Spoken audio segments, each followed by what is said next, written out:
as well as as well as their loved ones who have somebody who's struggling with addiction. Um, so I also work with chronic pain strugglers. That's something that I just added to my practice. I have a chronic pain condition, and I've just been certified with something called uh, uh, uh, uh, I forget the name now. I'm drawing a blank. Pain reprocessing therapy. Sorry. Um, and that I help that with psychoeducation and somatic tracking. I help people manage their chronic pain that's non-structural, more neuropathic pain. So won't be talking a lot about that today, but want to get right down to it.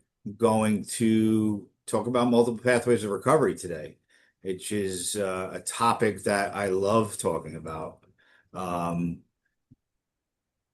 I just shared my screen. Does everybody see that okay?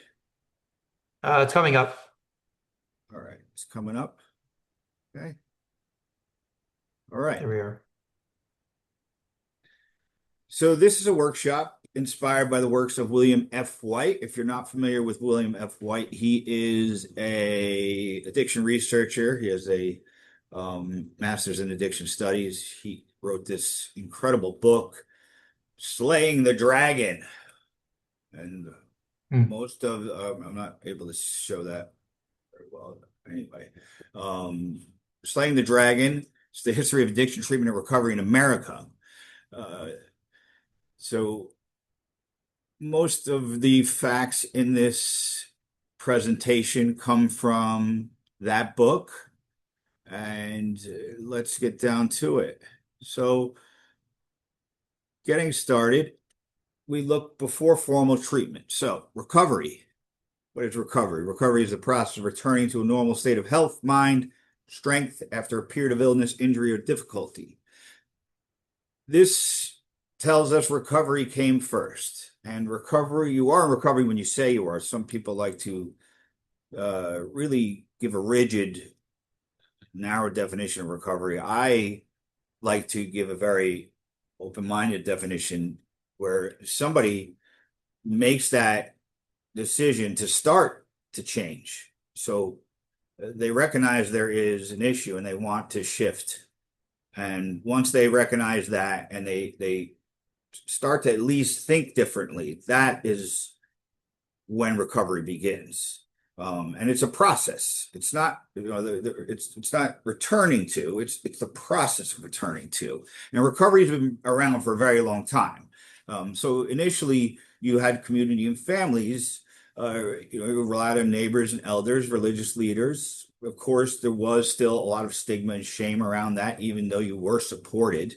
Um, and there was spiritual cultural healing. So going back to the Native Americans, they had the original peer support groups. They had healing circles where people who were struggling with addiction, and they may not have called it addiction back then, but they would get together in healing circles and try to, find a way to rid themselves from the addiction. If obviously that does not work, or did maybe it helped to a degree, or some people maybe it worked.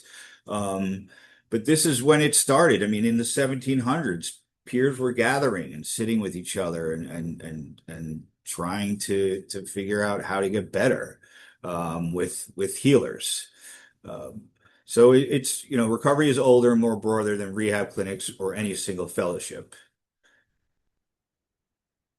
Next slide. The big arc from shame to choice. We have the history of changing social attitudes. We have the moral substance problems framed as weakness, sin, lack of willpower, which is responses with shame and punishment. Repentance, so going to church and saying, God, take this away from me. These are obviously not effective forms of treatment. And then, of course, we have the medical, which is framing the disease as or the addiction as a disease or illness, and the responses we have to that, hospitals, treatment centers. socially, the addiction understood in context. So what's going on behind the addiction or underneath the addiction, trauma, poverty, stigma, and then recovery orientation, focusing the shift from completing the program to living a meaningful life. And that takes us to, that'll take us to the multiple pathways of recovery. So it's not like, all right, well, we're not, once you go to your 28-day rehab, you walk out the door and you're cured and thank you, you're on your way. It's like, no, this is an opportunity as a person in recovery to go on and leave a better life. And that's, been my experience is I have had an opportunity to transform and reinvent myself as a person in recovery. It has been a gift that has been given to me to get sober and live this life and enter this process. And this process is ongoing. I'm still in it. So let's go back to the origination of the mutual aid groups or the kind of the modern the connection to modern storytelling. The temperance movement started it out. Uh, oh, they often framed alcohol as a moral and social threat. This movement initially started out as a movement to limit excessive use and moderate. But it did also carry this moral judgment. And towards the end, it started to shift to total abstinence. And, that was the temperance movement. And keeping in mind that these are all kind of independent movements. However, they're kind of intertwined in a way. There's a lot of crossover and connection. But you'll notice a lot of the stuff in these movements, they all came before AA, how where AA got some of the stuff, I mean, it's almost like AA, Bill and Bob took like cherry picked and took all the good stuff and just put it together and put their own spin on it and just made it work. Which these movements weren't able to do so. So the Washingtonians actually started the early peer support. Members were openly sharing about their drinking. They anticipated the later idea of one person in recovery helping another. And then you had the ribbon reform clubs. They were actually wearing these ribbons in public, showing off, promoting abstinence. This is what I'm doing with my life. And to help, keep the tradition of lived experience and supporting one another in recovery. So keeping in mind that, my story can reduce shame. So to the next slide. All right, evolving alcoholism treatment. So this is some funny stuff here, and it goes really deep. Like this is barely scratched. But back in these times, there was no FDA, there was no regulation, and there was all kinds of cures. So everybody was putting stuff together to cure whatever they could. The most popular one was the Keeley Gold cure. And all these cures had very mild, moderate success. They obviously there's really no cure. We know that today. But some funny stuff like some of the cure they had no oversight, so they just put a bunch of stuff in a bottle, slapped the label on it, and sold it. And people were so desperate they would buy it. And then they started looking at the ingredients, and I mean, some of them actually had opium in the cure for alcoholism. So now they stopped drinking, but now they're hooked on opium. So interesting, and you'll see there in the slide you read through, cocaine was actually promoted as a treatment for narcotic addiction at one point.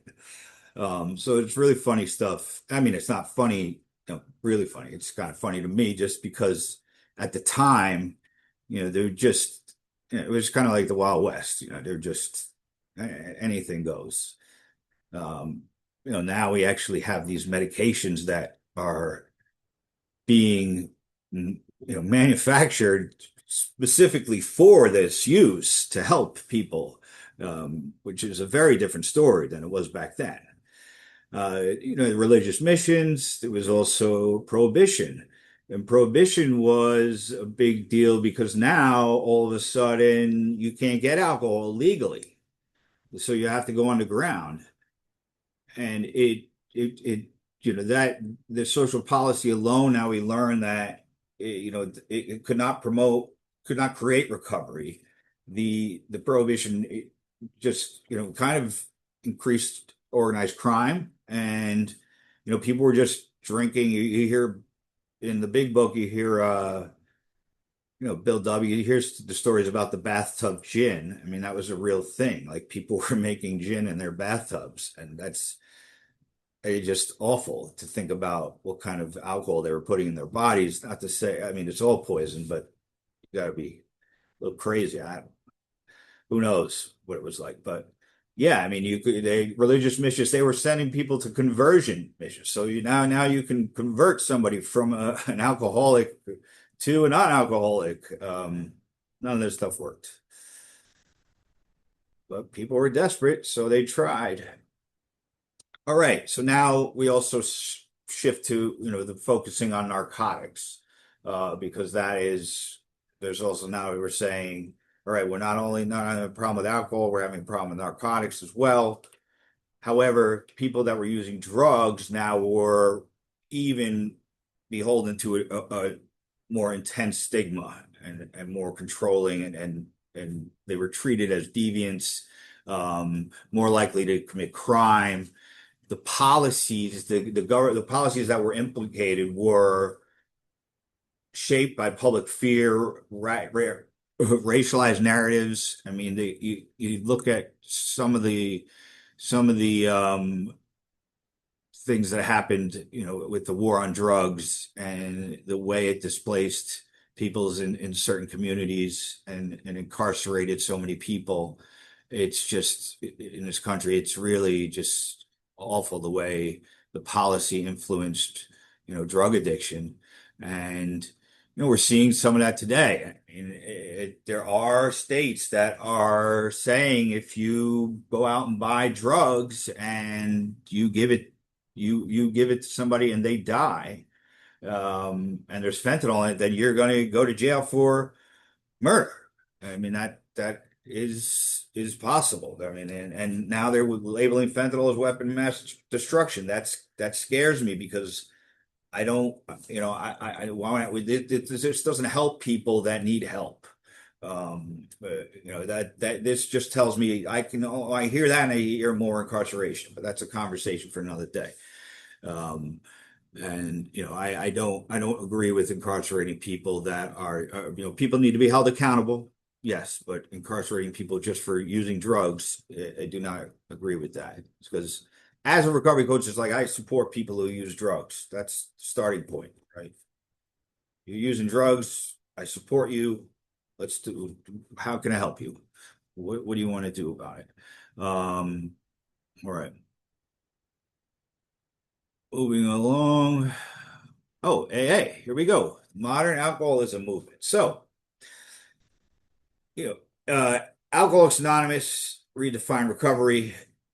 It's peer supported. So everybody knows about AA, and it really transcends the whole conversation about multiple pathways of recovery, because you have AA as this like model, right? And it still goes on today. There's, a lot of people are still thinking that's the end all. And look, I got sober through AA. I definitely love the 12 steps, and I give a lot of credit to it. However, I recognize that it's not the only way. And it's important to recognize not the only way. And there was a Bill W. quote where Bill W. said, somebody said to him, "Hey, Bill, can you believe we have 1 million members?" And Bill's response was, "Yeah, but what about the other 600,000?" So, Bill was concerned with the people that didn't get it. And well, what if we can help those other people with something else? And that's the idea, but behind multiple pathways. It's like there's other ways to do this. There's other ways to go. There's other directions. There's other roads to take. And recovery is not linear. So it's like, it can go all over the place. The 12 steps part of that, great. And the 12 steps aren't perfect either, right? I mean, there's a lot of controversy with the 12 steps. a lot of in Narcotics Anonymous, there's a lot of controversy. Um, AA placed lived experience in the center. People did not need to be experts to help. They needed identification, honesty, and service. 12 steps provided structure, spiritual behavioral framework. AI influenced all these other fellowships. It shaped the cultural language of many treatment centers. All right, next slide. Okay, so mid-century treatment. Now let's get to the disease concept. And this is like the game changer for me, because I find this very helpful, the disease concept, because I feel it reduces shame and it's very helpful to when I explain it to people to parallel the addiction disease with other diseases, when I'm explaining to people that they don't have to experience shame. And it opened the door for medical legitimacy, treatment programs, and insurance arguments. Think about that. People can get help because of the disease argument. Like without the disease argument, insurance companies aren't going to touch it. Like that helped insurance companies, open the door. We have the Minnesota model, which is still very popular today. It's residential care and then 12-step integration, right? So that's 28-day rehab, group work, and it's template, all right? And then a lot of rehab still have this, but I believe in options, and I think that everybody should have options. And now there are a lot of options out there, so not everybody has to go that route, but it is an option if they want it. And the medical language reduced blame, but could still become rigid. So recognizing that, look, it's not perfect, but it is helpful.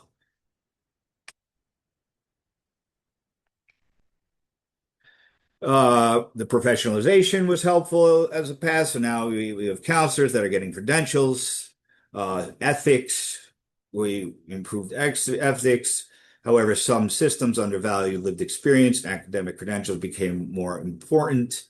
I think we're seeing this a lot in New York State. I worked at a nonprofit where a lot of the counselors have been there for a very long time, and they didn't need a degree to get their CASAC and become a counselor. They just needed to do some education and to get some hours, and it was, their lived experience was what they were really using.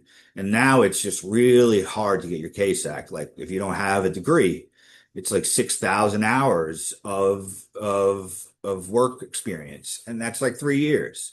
So it's daunting, and there's a shortage. So it's like, this is it's the intention. I guess it's a good thing. We want more qualified people, but at the same time, it's like, well, we also have more people to help. So more people want to help. So what are we doing? We have to keep that in mind. Right.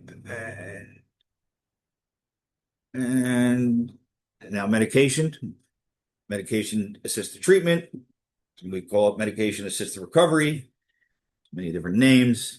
It matters because it reduces craving, stabilizes function, lower overdose risks, and supports engagement in care. We have all the common medications here for alcohol use disorder, opiate use disorder. Some disorders do not have any medications. They become very challenging. Crystal meth is one addiction, which is very challenging because there is no medication really for it. I have heard discussions about like putting people on stimulants. Some places might put people on like Adderall to get off of crystal meth, and I see that. I see that because now you're putting them on something that's prescribed instead of them going out to the street and buying this concoction of chemicals and injecting it into their body. So yes, that's harm reduction for sure. Um, but then it's not real recovery, and that's dangerous. Those words are dangerous. That it's not real recovery. But that shames people right out of the rooms, and I know NA rooms still do that, and they've done it in the past. And I know people have died, people have gone and overdosed because they were shamed out of rooms, and it's very dangerous. But we have to kind of join together and see everything with the same lens in order to battle addiction. And it just feels like sometimes everybody has their own opinion. And it's just like, well, why can't we all agree that we want to keep people alive and start there? Um, Using person-centered language is so important. The war on drugs, wow. This is policy reshaping addiction, families, and communities. Talked a little bit about this before. Um, Using it as a public safety problem instead of a health issue. Punishment became a dominant response. The three strike rule is one thing they did, and putting people in jail. Um, and it was mass incarceration, separated families, and that causes generational trauma, and it's just terrifying. But they thought it would work. It did not. It does not. And they still think it will work, and some people still think that's the way to go. Um, I just don't know. A drug court, I see the effectiveness in that, but just incarcerating people blindly is just insane for possession. Um, and the impact criminal records can block recovery capital. So, and fear of punishment can prevent people from asking for help, and increase shame. And that's just addiction is really a disease of shame. All right, harm reduction. Harm reduction keeps people alive and connected to care. Again, this is it right here. This is where we start. Any of my clients, a lot of them still want to use, a lot of them still are using. So we talk about harm reduction, and that goes with everything. The irony of harm reduction, when I started learning about this, I thought it was kind of like ridiculous, right? Oh, well, we're just going to let people use and abstinence, abstinence, abstinence. But once I started to really wrap my head around it and process it, I was like, okay, now I understand it. It took time to really process it and understand it. And it's just going back to that keep people alive concept. Um, Abstinence is not required as the price of being helped. And there's harm reduction in the big book. There I said, I'll say it again, there's harm reduction in the big book. And I didn't even know I was engaging in harm reduction. I was doing it for years. I would stop drinking. I would just smoke weed. I would not smoke weed every day. I would only smoke on Wednesdays and Fridays. Oh, I would drink wine and beer instead of hard alcohol. All these little things I was doing, I was trying to control my use and reduce harm. So every time something happened, there was some sort of consequence. I shifted something in an effort to say, oh, this was the problem. The addiction itself wasn't the problem. And eventually I realized, all right, I got to stop. But that's not I can't determine everybody's path. I don't know where everybody's going. I just know I could stand beside and walk with them. That's all I know. And the connecting people to recovery makes things possible. And people are going to use drugs. Like people are going to, especially, heroin addiction, crack addiction, these people are going to use drugs. So safe injection sites, I'm all for it. Give them a safe place to use. There, we can help them. We can support them. That's very important. Uh, yeah, overdose prevention planning. Narcan, let's just give it out. Put it everywhere. Um, all right, recovery-oriented systems of care. So the field moves from acute episodes to long-term recovery support. Um, People were often treated in short episodes, detox 28 days, and then good luck. A relapse is seen as a failure instead of support needed to change. So looking at multiple pathways is like, all right, well, we don't know what's going to work. So we're going to try this. And it's a lot because it costs a lot of money to go to treatment. So it's hard to really say that. All right, you're going to try 28 days and spend all this money on it, and it might not work. Because we might have to do something else. You might have to go in a different direction. But if we look at like orientated systems of care, recovery is supported over time in the community. And what else are we doing? What else are we providing? Housing, jobs, family, health. There's all these different components in recovery. It's not just stopping use. So key question, did the person complete treatment? Also, does the person have what they need to sustain? So it's not just recovery, it's sustainable recovery and continuing to take actions each and every day to stay recovered.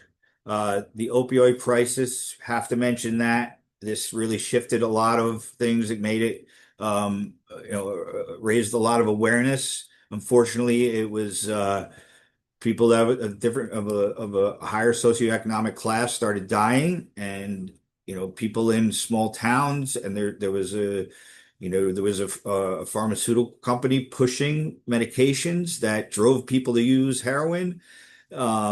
So this raised a lot of awareness, and it was awful, and it's still awful. Um, and but it showed that like we can't wait for people to hit bottom. And that's the argument over harm reduction. It's like, well, we have to help people now. We have to at least try. Um, so force deeper public health response. All right. So here we are, multiple pathways. So recovery is a self-directed, personal, supported by choice. So a definition can be, and this is not I love the idea of different definitions. So and feedback on the definition. So here's a definition. Multiple pathways means there's no single correct way to recover.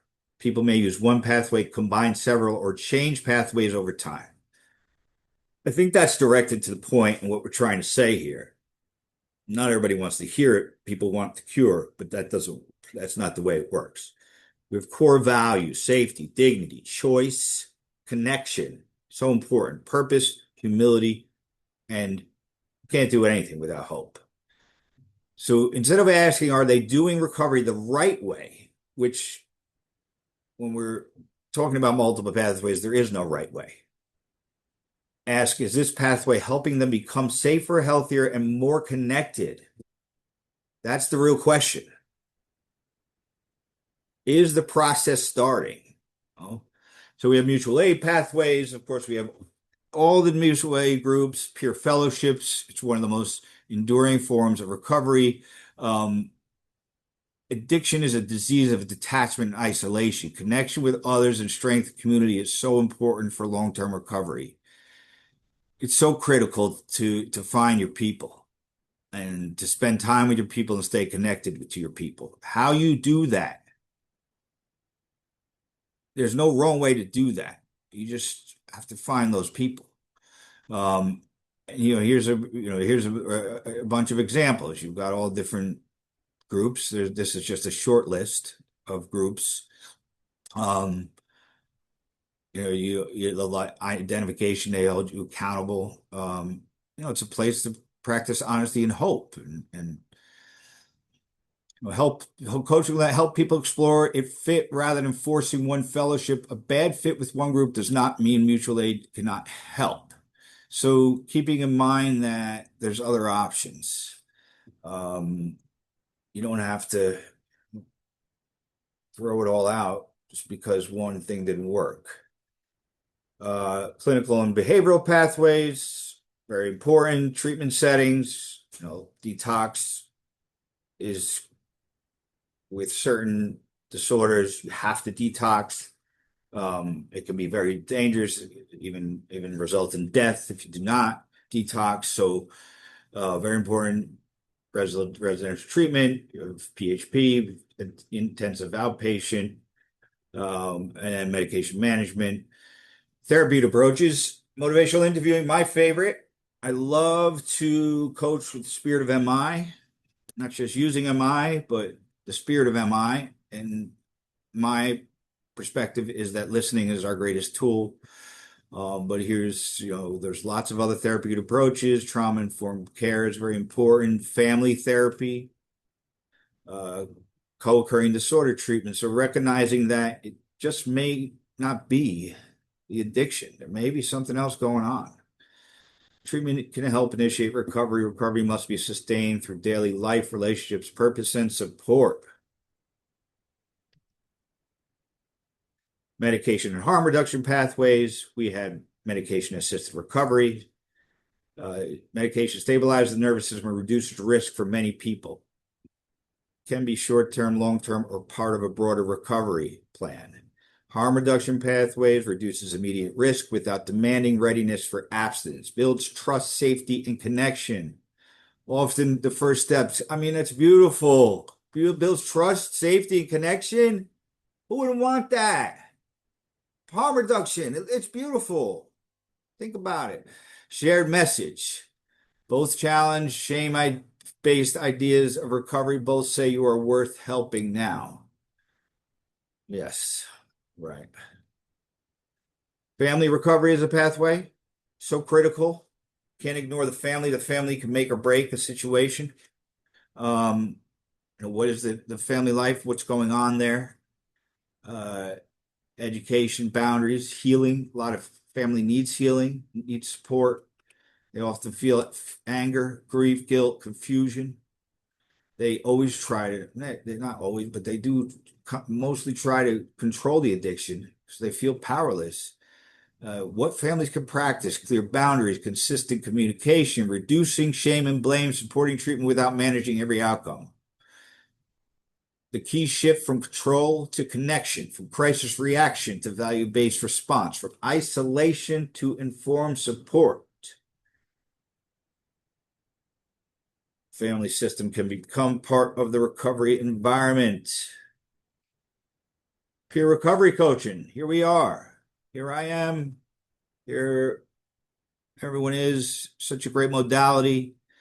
Peer support continues the old tradition of one person walking beside another. It's a collaboration. Coaches do not diagnose, prescribe, or control. Coach supports goals by the individual, chosen by the individual. It helps build recovery capital.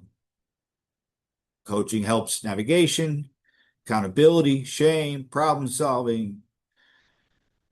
Walks alongside, not above. Offers hope without pretending to have person's answers for them. This is, a lot of, this is my message, the coaching with compassion. This is what I try to do. I'm not perfect at it, but it's what I try to bring. The recovery capital, so critical. Big on this, man. What are we building? What's the foundation? Where are we starting? Harm reduction is sometimes the first step towards building some recovery capital. Hope, coping skills, health, emotional regulation, self-awareness, spiritual practice, resilience. That's personal capital. Social capital, family support, peers, recovery community, safe relationships, community capital, housing, transport, employment, safe spaces. What's missing here? There's so many things that can be recovery capital that can be considered recovery capital. So many things that can help people, and building on that, and is the key, man. We're all a resource for each other. Recovery without borders. This right here is recovery capital. Like we're building it. This is part of it. Recovery capital. Here it is. Love it. Love it. All right. So comparing old and new recovery questions. Old question: why won't they stop? New question: what would make change safer, more possible? Old question: did they hit bottom yet? New question: what supports are missing? Old question: are they doing it the right way? New: what pathways fit this person now? Old question: did they complete treatment? New: what would increase connection and recovery capital? Common myths: only abstinence counts as recovery. Medication is not real recovery. Relapse means failure.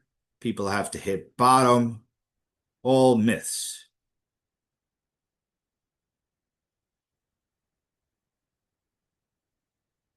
So meeting people where we are, multiple but multiple pathways approach starts with listening. So questions for everybody here, and we can proceed with some discussion. Just about finished here.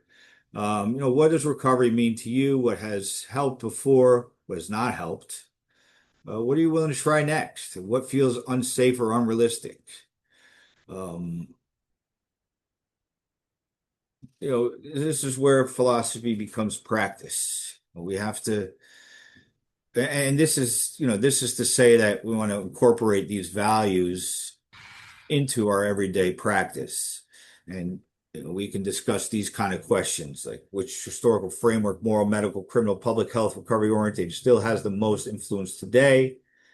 What pathway is easiest for you to support? Which one challenges you the most and why? I want to, let hear, like, if you disagree, I want to hear it. Like, if you challenge the multiple pathways, that's cool. Let's hear about it. How can family support change without making recovery dependent on control, rescue, or fear? And as we close, multiple pathways of recovery for one path to many, their arc of addiction history moves towards compassion when we build systems that honor dignity, evidence, lived experience, family healing, and choice. Recovery is not one road, it is many roads. And every person deserves access to the pathway that helps them heal. Again, this workshop was inspired and taken from the works of William L. White, Slaying the Dragon. Great book. Please go ahead and read it.